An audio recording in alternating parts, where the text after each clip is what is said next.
May isang lalaki na nagpakasal sa isang napakagandang babae.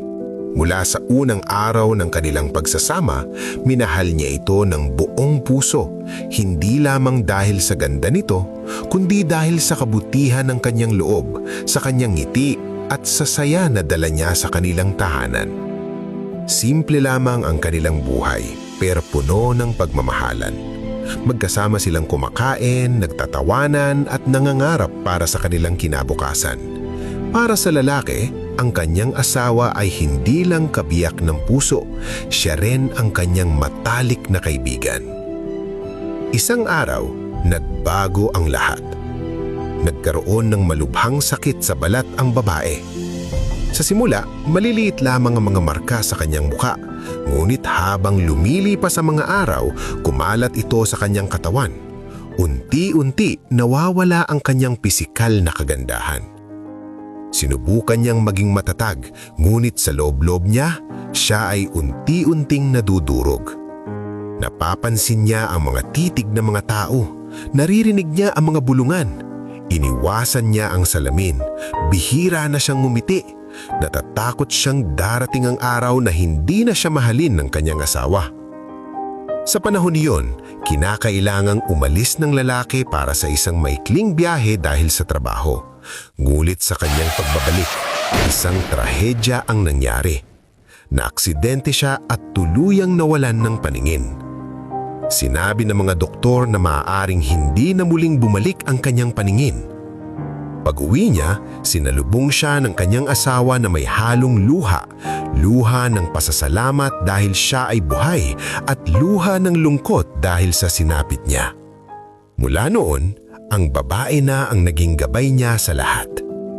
Hinahawakan niya ang kamay ng kanyang asawa kapag naglalakad. Siya ang naghahanda ng pagkain. Siya ang tumutulong sa kanyang magbihis. Kahit siya mismo ay may pinagdaraanan, patuloy pa rin niyang inaalagaan ng kanyang asawa ng buong pagmamahal. Nagpatuloy ang kanilang buhay. Habang lumilipas ang mga araw, lalo pang lumala ang sakit ng babae. Ang kanyang mukha at katawan ay unti-unting napuno ng peklat. Nahihiya siya sa kanyang itsura.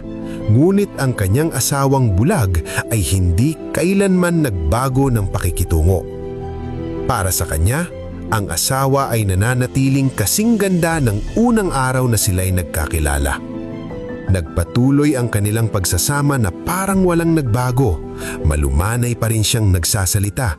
Masaya pa rin silang nagtatawanan. Palagi pa rin niyang sinasabi, "Mahal, maganda ka pa rin."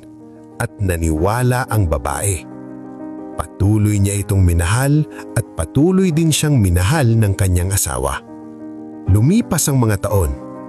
Isang araw, pumanaw ang babae. Lubos na nadurog ang puso ng lalaki. Tahimik siyang umiyak sa tabi ng bangkay ng kanyang asawa.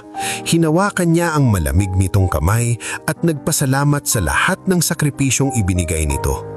Inasikaso niya ang lahat ng huling ritual at nagpaalam sa kanyang mahal.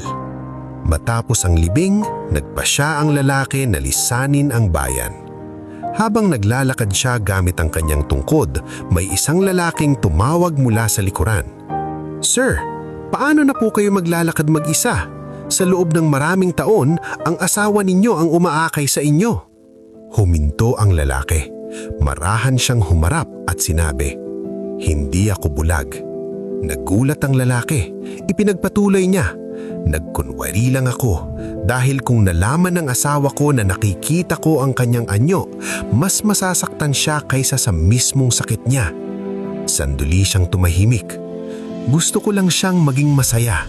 Gusto kong maramdaman niyang mahal pa rin siya. Isa siyang napakabait na asawa. At yun lang ang mahalaga sa akin." Pagkatapos, dahan-dahan siyang naglakad palayo. Aral? Minsan, ang tunay na pagmamahal ay marunong magbulag-bulagan. Minsan, mas mahalagang protektahan ang damdamin ng mahal natin kaysa ipilit ang katotohanan. Gaya ng dila at ngipin, kahit nagkakasaktan, magkasama pa rin sa iisang bibig. Yon ang diwa ng pagpapatawad.